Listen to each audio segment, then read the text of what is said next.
दोस्तों मैंने खरीदा है ये है Redmi का Pad 2। बट इसका कैमरा कैसा है, कैसे काम करता है, क्या ये सच में 15,000 के हिसाब से ठीक है और किसने लेना चाहिए, ये सारी बातें हम इस वीडियो में देखेंगे। अब दोस्तों इसमें आप पीछे की तरफ देखोगे तो एक आपको कैमरा मिल जाता है। AI कैमरा 8 मेगापिक्सल लिख कर आया है, कैसे काम करता है हम देखेंगे। कैमरा से बड़ा तो इसका लिखा हुआ है, ये लेंस कैमरा की भी काफी बड़ी है, तो मैं कहूंगा कि ठीक है, पीछे क्या ही करेंगे। और इसके अलावा इसका मेजॉरिटी बैक पैनल जो है वो है एल्यूमिनियम का, और बाकी का साइड का जो है वो प्लास्टिक से बना हुआ है। इसका कारण मुझे ये लगता है कि इनको एंटेना जो है वो इस पार्ट में डालने थे, इसीलिए ऐसा है। अब एंटेना की बात कर रहे हैं तो मैं आपको बता दूं कि ये वाईफाई प्लस सेल्यूलर वाला ऑप्शन जो आता है वो वाला मैंने खरीदा है। इसके अलावा इसका स्टोरेज जो है वो है 256 GB और 6 GB वाला मैंने वेरिएंट खरीदा है। आपको 4, 6 और 8 GB वाले रैम वेरिएंट भी मिल जाते हैं, 128 और 256 वाले स्टोरेज वेरिएंट मिल जाते हैं, तो वो आप जाकर चेकआउट कर सकते हैं। उसकी लिंक जो है वो डिस्क्रिप्शन में आपको मिल जाएगी। बाकी आपको ज्यादा कुछ नहीं है। लेफ्ट साइड में आपको मिलेंगे पावर बटन, जो कि मैं कहूंगा ऐसे क्लिकी नहीं है बट हो जाता है मतलब। और इसके अलावा ऊपर की तरफ आपको पावर बटन। अब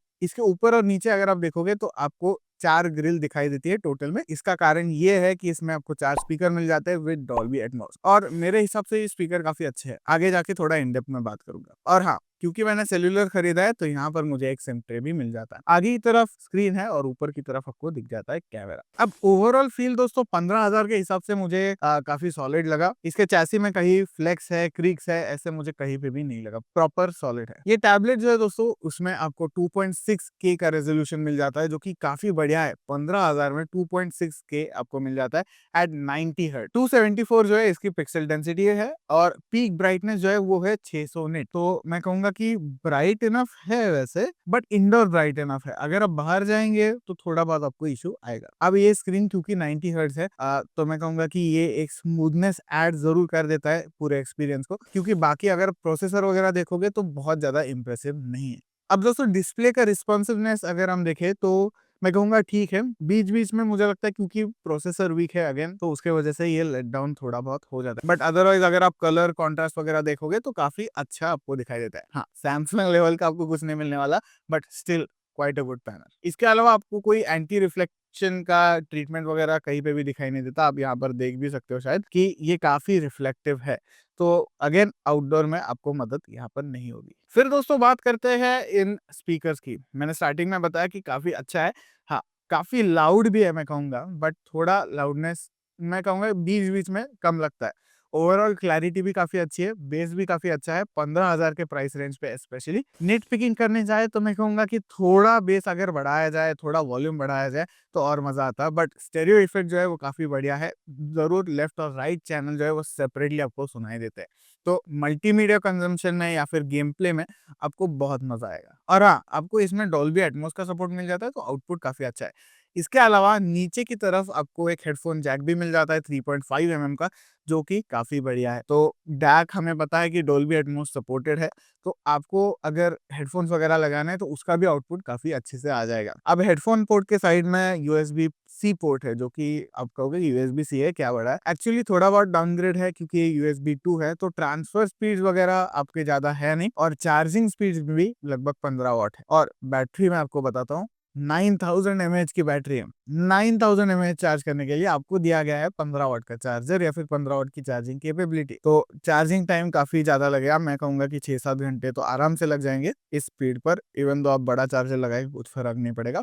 आपको रात भर मेरे हिसाब से छोड़ना पड़ेगा, दिन भर ये आराम से चल जाएगा। काफी अच्छा बैटरी बैकअप आपको दे देगा। यहाँ पर ऊपर की तरफ दोस्तों मैंने बताया था कि सिम ट्रे आपको मिल जाता है। सिम ट्रे में आपको माइक्रो एसडी कार्ड का स्लॉट भी दिख जाता है, जो कि आप 2 TB तक एक्सपैंड कर सकते हो। तो स्टोरेज का यहाँ पर आपको प्रॉब्लम नहीं आएगा। स्टोरेज की बात कर रहे तो मैंने आपको ये भी बोला था कि 128 और 256 GB का स्टोरेज ऑप्शन आपको मिल जाता है, बट ये UFS 2.2 के साथ आता है, तो again ground breaking storage speed नहीं मिलेंगे आपको। और रैम वेरिएंट जो है दोस्तों आपको 4, 6 और 8 का ऑप्शन दिख जाता है यहाँ पर। तो अगर आप बजट पे वगैरह हो तो 4 GB तक जाना चाहिए? नहीं, बिल्कुल नहीं जाना चाहिए। एंड्रॉइड जो है वो काफी हैवी होते जा रहा है, 4 GB से आपको कुछ नहीं होने वाला। तो 6 GB जो है मैं कहूंगा मिनिमम लो। 6 128 वाला वेरिएंट जो है जो मैंने खरीदा है वो आप ले सकते हो, या फिर 8 256 पर अपग्रेड कर सकते हो। अब प्रोसेसर जो है दोस्तों इसमें आपको मीडियाटेक का हीलियो G100 प्रोसेसर मिल जाता है, जो कि मिड रेंज प्रोसेसर है। और इसका अगर हम अंटूटू स्कोर देखेंगे तो ग्राउंड ब्रेकिंग नहीं है। आपको 4 लाख के आसपास का स्कोर दिख जाएगा। फॉर रेफरेंस आपको एकदम फ्लैगशिप लेवल के प्रोसेसर जो है वो लगभग 17, 18, 20 लाख के स्कोर दे देते हैं। तो आपको एक थोड़ा बहुत अंदाजा लग जाता है कि ये टैबलेट का प्रोसेसर कहाँ स्टैंड होता है। अगेन 15,000 के प्राइस रेंज में मैं नहीं कह रहा हूँ कि प्रोसेसर बहुत ज्यादा खराब है। अब रैम टाइप जो है दोस्तों, आपको LPDDR4X का ऑप्शन मिल जाएगा, नहीं तो LPDDR5 का ऑप्शन, डिपेंडिंग ऑन आप 4, 6 या 8 GB कौन सा लेते हो उसके ऊपर से ये डिसाइड हो जाएगा। अब सॉफ्टवेयर की अगर मैं बात करूं दोस्तों, तो सॉफ्टवेयर टिपिकल रेडमी सॉफ्टवेयर है, आपको ज्यादा कुछ फर्क वैसे नहीं दिखेगा। हाँ, एक मेरी कंप्लेंट या फिर जो भी आप कह सकते हो कि इसमें आपको ब्लोटवेयर मिल जाएगा। आप कहोगे यार 15,000 का बजट तुम्हारा है, ब्लोटवेयर नहीं मिलेगा, ऐसे कैसे होगा? बात सही है, बट ब्लोटवेयर थोड़ा बहुत तो आ ही जाएगा। वैसे ब्लोटवेयर बहुत ज्यादा खराब भी नहीं है, आपको स्पॉटिफाई एक्स जैसे एप्लीकेशन, फेसबुक, इंस्टाग्राम जो है वो प्री इंस्टॉल्ड आ जाएंगे। ये बी किड्स कलरिंग जो है वो भी आ जाएगा अपेरेंटली, बट बहुत ज्यादा इंटेंसिव ब्लोटवेयर नहीं है, जो कि अच्छी बात भी हम कह सकते हैं। और आउट ऑफ द बॉक्स जो है वो आपको HyperOS 2 मिल जाएगा, तो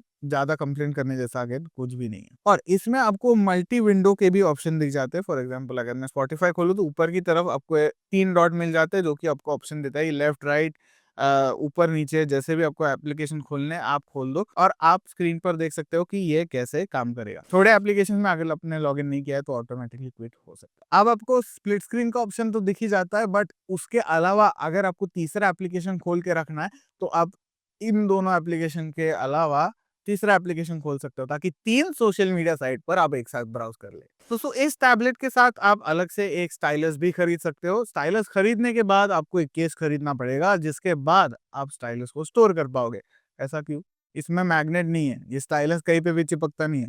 तो मैं कहूंगा कि अगर आपको सच में स्टाइलस की जरूरत है तभी जाकर खरीदना, नहीं तो आप इधर खो दोगे नहीं तो तोड़ दोगे। अब गेमिंग की अगर बात करूं दोस्तों, तो गेमिंग मैं कहूंगा कि काफी डिसेंट है। अगर आपको लाइट गेमिंग करनी है तो ये आराम से झेल लेगा। पबजी वगैरह अगर आप, या फिर BGMI जो है वो आप थोड़ी देर खेलोगे, 10-15 मिनट ही आराम से चल जाएगा। फिर उसके बाद थोड़ा हीटिंग जो है वो आप जरूर महसूस कर पाओगे, बट पबजी जो है वो आपको स्मूथ वाले सेटिंग पर आराम से चल जाता है। अब कैमरा की बात करते हैं दोस्तों, आगे का कैमरा जो है दोस्तों आपको 5 मेगापिक्सल का मिल जाता है, जो कि मैं काफी डिसेंट कहूंगा। अगर आपको जूम कॉल्स वगैरह अटेंड करने हैं काम के लिए, या फिर आप काफी गूगल मीट पे मीटिंग्स वगैरह करते हो, तो ये कैमरा मैं नहीं कहूंगा कि खराब है। वैसे मैं थोड़े बहुत फोटोज भी अभी ले लूंगा आपके सामने ही। फोटो पे मैं कहूंगा कि क्वालिटी ठीक है, वेबकैम जैसी क्वालिटी है इसकी। अगर मैं जूम इन भी करूँ तो शार्पनेस जो है वो पूरी पूरी चली जाती है, तो जूम इन मत करना। अगर आपको थोड़े बहुत सेल्फी लेना है तब भी ले लेना, बट जूम कॉल्स के लिए वगैरह काफी ठीक है। इसने मेरा चेहरा प्रॉपर स्मूथ कर दिया, अब मैं कोरियन आदमी जैसे लग रहा हूँ। अब दोस्तों अगर मैं इसी फोटो में जूम इन वगैरह करूँ तो आपको तुरंत नजर आता है कि डिटेल्स वगैरह लॉस हो जाते हैं। वो भी यहाँ पर मैं स्टूडियो लाइटिंग में कर रहा हूँ, तो लाइटिंग खराब है वगैरह ऐसी कोई बात नहीं है। लाइटिंग बहुत अच्छा है, फिर भी ये क्वालिटी आपको मिल जाएगी। इसके अलावा ये इतना स्मूथनिंग कर देता है कि मेरी स्किन जो है वो एक कोरियन आदमी जैसी लग रही है, क्योंकि उनकी स्किन बहुत बढ़िया होती है। अब मैं दोस्तों अगर आपको रेयर व्यू कैमरा दिखा दूं, तो यहाँ पर रेयर कैमरा जो है वो डिटेल्स मैं कहूंगा डिसेंटली कैप्चर कर लेता है। अगेन कैमरा के लिए कोई भी आईपैड वगैरह या फिर कोई भी टैबलेट मत खरीदना, बट डिटेल्स मैं कहूंगा कि काफी डिसेंट है।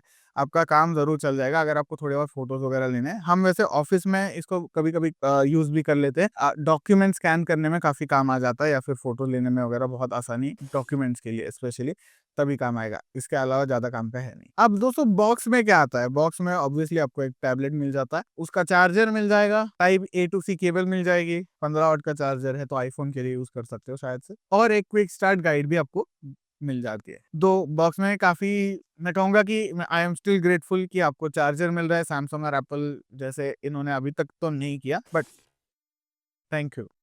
अब दोस्तों इसके प्रोज और कॉन्स की बात करते हैं। शुरू करते हैं प्रो से। पहला प्रो है दोस्तों, इसमें 90 हर्ट्ज की स्क्रीन आती है, 6 का रेजोल्यूशन है और काफी फ्लूइड डिस्प्ले है।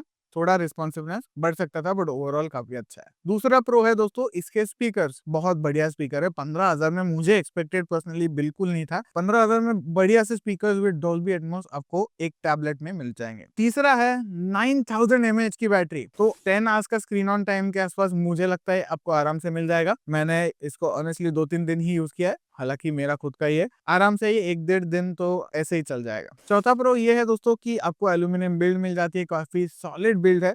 जैसे मैंने स्टार्टिंग में कहा कि बहुत अच्छी बिल्ड क्वालिटी है। ऐसे अगर मुझे दिया जाए तो मैं आराम से बोल दूंगा कि ये एक 25-30 हजार के आसपास का टैबलेट है, सिर्फ बिल्ड क्वालिटी पे, सॉफ्टवेयर पे नहीं। फिर चलते हैं दोस्तों कॉन्स पे। पहला सबसे बड़ा कॉन इस टैबलेट का मुझे लगा कि इसमें आपको सिर्फ 15 वॉट का चार्जिंग मिलता है। रेडमी आप क्या सोच रहे थे, ये बताओ मुझे कि 15 वॉट का हम चार्जिंग दे देंगे, फास्ट चार्जिंग बोलकर उसको, बस 9000 mAh की बैटरी देंगे ताकि यूजर को ज्यादा चार्ज ना करना पड़े। भाई वो यूजर रात रात भर तो चार्ज ही करेगा। अगर 30-45 वॉट का चार्जिंग देते तो अच्छा होता। हाँ, प्राइसेस में भी 2-3 हजार से बढ़ जाती है, बट मैं कहूंगा कि एंड यूजर जो है वो जरूर ये चार्जिंग स्पीड चाहेगा। दूसरा कौन है दोस्तों कि इसमें फिंगरप्रिंट स्कैनर नहीं है, आपको आइदर फेस अनलॉक करना पड़ेगा, नहीं तो पासकोड या जो भी आपने पिन लगाया है वो यूज करना पड़ेगा। तीसरा कौन है दोस्तों कि इसके कैमरा काफी एवरेज है, थोड़ा बहुत अच्छा हो सकता था, मुझे लगता है सॉफ्टवेयर अपडेट से वगैरह ठीक करा जा सकता है, बहुत स्मूथनिंग वगैरह कर देता है इस इमेज को। और मैं कहूंगा कि चौथा और मेन कौन है कि इसका प्रोसेसर थोड़ा अच्छा प्रोसेसर, स्नैपड्रैगन का भी अगर आप यूज कर लेते हैं 600 सीरीज वाला तो भी चल जाता। मैं कहूंगा कि that is a much better processor. Cost again अगर 500-600 हजार रुपए से बढ़ रही है तो एंड यूजर ले लेगा 1000 रुपए, क्योंकि प्रोसेसर एट द एंड अच्छा है। अगर टैबलेट बहुत अच्छा चल रहा है तो वो कंप्लेंट नहीं करेगा। और एक और कौन मुझे लगा उसमें कि रैम मैनेजमेंट खराब है। अगर आप काफी सारे ऐप्स खोल के रखते हो, 2 मिनट बाद उसमें से एक आध ऐप में भी चले जाते हो अगर, तो वो ऐप क्लोज हो जाता है, बैकग्राउंड में वो ऐप्स रखता नहीं है। तो ये मुझे ज्यादा बड़ा कौन लगा। तो समझो आपने इसका स्मार्ट पेन खरीद लिया जो आपको 3-4 हजार रुपए में मिल जाएगा, और उसके साथ आप मल्टीपल एप्स यूज कर रहे हो, तो एक्सपेक्ट कर लो कि थोड़े एप्स आपके बैकग्राउंड में बंद हो जाएंगे। तो फिर मैं कह रहा हूँ कि क्रिएटिव लोगों के लिए नहीं है, तो ये किसके लिए है टैबलेट? देखिए मैं कहूंगा कि अगर आपको मान लीजिए कि मल्टीमीडिया कंजम्पशन के लिए चाहिए, थोड़ा बहुत एंटरटेनमेंट के लिए एक टैबलेट चाहिए, या फिर जूम कॉल्स मीटिंग्स लेने के लिए वगैरह एक टैबलेट चाहिए, आपके मेन कंप्यूटर के साइड में एक और आपको टैबलेट चाहिए, तो तब ये टैबलेट काम आएगा। मैं नहीं कहूँगा कि जिसको बहुत अच्छी गेमिंग करनी है, जो क्रिएटिव काम करता है, या फिर डिजिटल आर्ट वगैरह, आप समझ पा रहे हो, अगर वो यूज़ करना चाहता है तो उनके लिए ये टैबलेट नहीं है। ये मेरा स्ट्रेट फॉरवर्ड ओपिनियन है। बट ओवरऑल क्या 15,000 रुपए में ये एक बढ़िया टैबलेट है। देखिए अगर आप डिजिटल आर्ट पे वगैरह या फिर हेवी काम नहीं करते हो तो ये टैबलेट बहुत ज़्यादा अच्छा है। 15,000 रुपए में मैं कहूँगा, लेट्स बी ऑनेस्ट, ये टाइम पास काम के लिए बहुत अच्छा टैबलेट है। डिपेंड्स आपका यूज़ केस क्या है, मीटिंग्स और टाइम पास काम या फिर मल्टीमीडिया कंजम्पशन जो है उस पे आप आराम से कर सकते हो। ये मेरा ओपिनियन है। आपको इस टैबलेट के बारे में क्या लगा मुझे ज़रूर बताना। लाइक करिए, शेयर करिए और सब्सक्राइब करना बिल्कुल मत भूलना।